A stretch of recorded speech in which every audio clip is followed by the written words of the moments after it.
Doug in the Sunshine State. You're up. Thank you, Scott and Dave. I mean, this is really remarkable. I mean, the cadence that you talk in, the content that you're delivering, the resting smile that you have in your face. I swear to God, it feels like everything is just being channeled through you. It's unbelievable. So thank you for this opportunity. A question that I've got is around flow or flow state, which is very important to me. And I think it's one of these misunderstood concepts that sort of conveys, like when you say go with the flow, some sort of lazy, lackadaisical, passive kind of attitude. And in my beliefs, I don't think going with the flow means not having a plan or not knowing where we're going. I'm just trying to consciously leave myself open to different ways of getting there. And I think that us humanoids have this like innate control issue. And I feel that that control is a real blocker to maintaining a flow state. So if you could riff off that in whatever brilliant way you choose, I would appreciate it greatly. Yeah, the interference you have is fear. And understanding that there's only two types of people in the world: ignorant people that don't know what they don't know, and ignorant people that don't know what they don't know.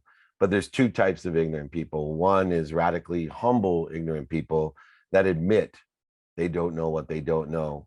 And they consistently, persistently pursue their potential. They do their best, they learn lessons, and they have fun.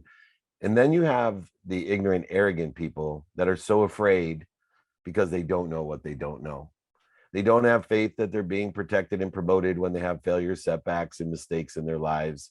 They are not in the flow because they have fear that transforms itself in a variety of different ways that I mentioned earlier: the fear of separation, inferiority, superiority, anger, frustration, worry, right? Worry is a duplicative negative in your life. Worrying is wishing for what you don't want, and it's interfering with the flow.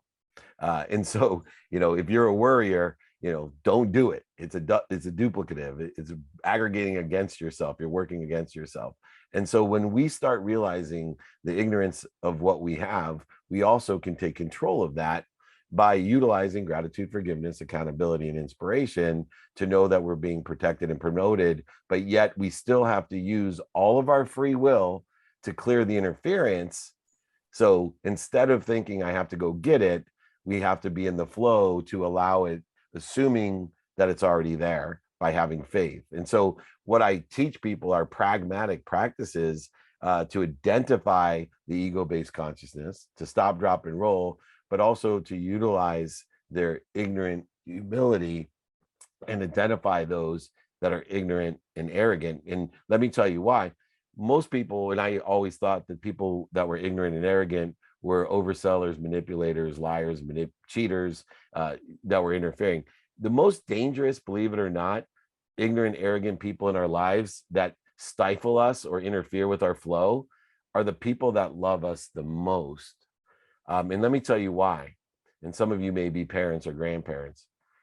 There's nothing that makes us more afraid or creates interference than thinking about something happened to those that are closest to us. And so our parents, who we respect the most, they give us ignorant, arrogant advice because they're so afraid that we might make mistakes, get hurt, have setbacks, and experience pain. See, pain to me is an indicator. My purpose is always greater than my pain. Pain is indicating to me I have a lesson to learn. Pain is an indicator I got a better place to be in, a better situation to be in. It's not punishment, it's protection and promotion. But my mom thinks pain is punishment, and she doesn't want me to experience any pain. So she'll give me really bad advice out of her protection of me. Oh, you shouldn't do. And she doesn't know what the hell she's talking about, right? She's the worst business person I've ever met. Tells me the internet's a fad when I got out of law school. I graduated law school, got a great job as a litigator, and I wanted to go into the internet and sell legal research online. And she's like, don't do it. This is 1992. Internet's a fad.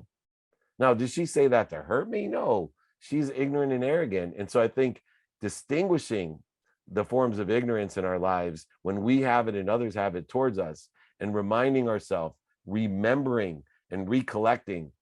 When we remind, remember, and recollect, remember, there's a difference between your brain and the mind.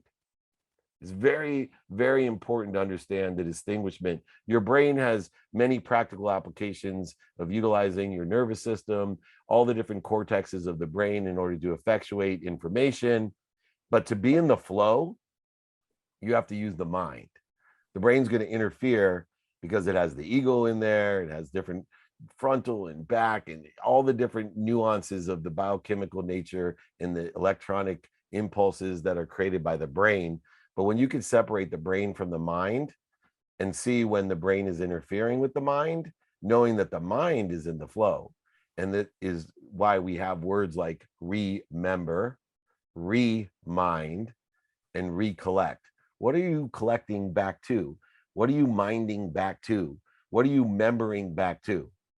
The collective consciousness, a bigger mind. Your brain is actually something that can protect you and utilized very effectively in the pragmatic world, but it's not going to put you into the flow. The mind is what puts you into the flow.